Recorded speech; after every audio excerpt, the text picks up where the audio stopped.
As the clock ticks closer to a possible U.S. military strike against Syria, many are warning not so fast. Earlier, I spoke with Kentucky Senator Rand Paul. He's a key member of the Senate Foreign Relations Committee. We spoke just before that declassified intelligence report was released.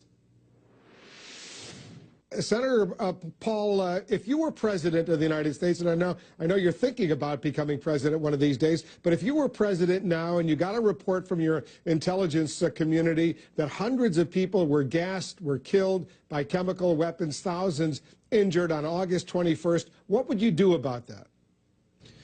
Well, I think it's incumbent to always obey the Constitution. The rule of law is something our country's founded on, and I would ask Congress to come together and we would debate whether or not it's in our national security interest to be involved. I think it's horrific, you know, when civilians are killed, but civilians have been killed on both sides of this war. Horrific things have happened. You know, there have been images of Islamic rebels eating the hearts of their opponents. So really, I don't think there's a lot of good on either side of this war. But the main thing is I agree with Barack Obama of 2007, who said that no president should unilaterally go to war without the authority of Congress. Well, you know that ever since that 1973 War Powers Act became the law, a lot of presidents, Democratic presidents, Republican presidents, they launched military action without formal congressional authority, whether it was Ronald Reagan in Grenada or George H.W. Bush in Panama or Bill Clinton in Kosovo. So if the president were to launch military strikes against Syria right now, he'd be following their examples. Yeah, bad examples are not always good examples to follow. You know, if you look at the War Powers Act, it says explicitly that the only exception to Congress giving you authority is an imminent attack. And the president seemed to understand this as a senator. So did Joe Biden as a senator as well. They both were very explicit that you have to be under imminent attack, or actually in Biden's case, he said it was an impeachable offense. So he believed very strongly about this as a senator. I believe very strongly that the Constitution was intended to separate the powers. You know, Madison said that the executive is the power most likely to go to war, so that we vested the power to declare war in Congress.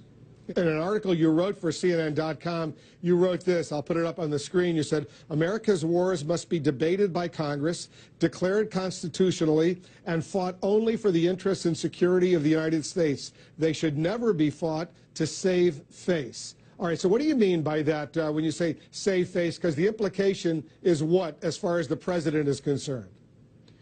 I think some may feel, and the president may be one who feels, that he's losing his international power or acclaim if he doesn't follow. He said there was a red line with chemical weapons, and he feels incumbent to act.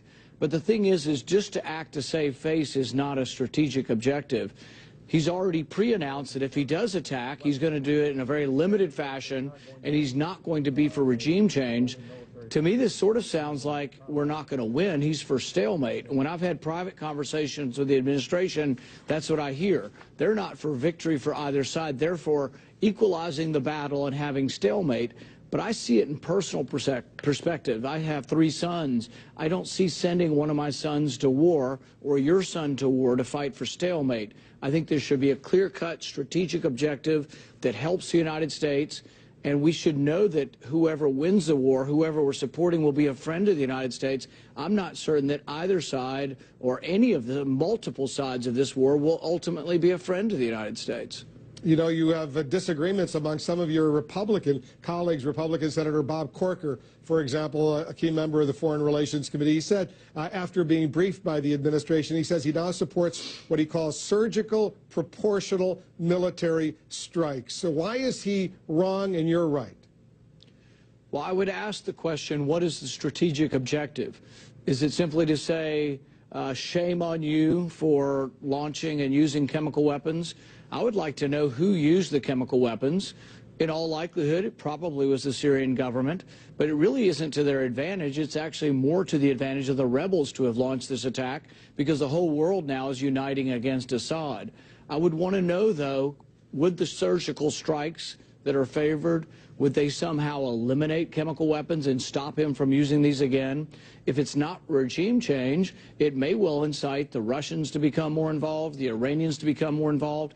It may well incite gas attacks on Tel Aviv or Israel.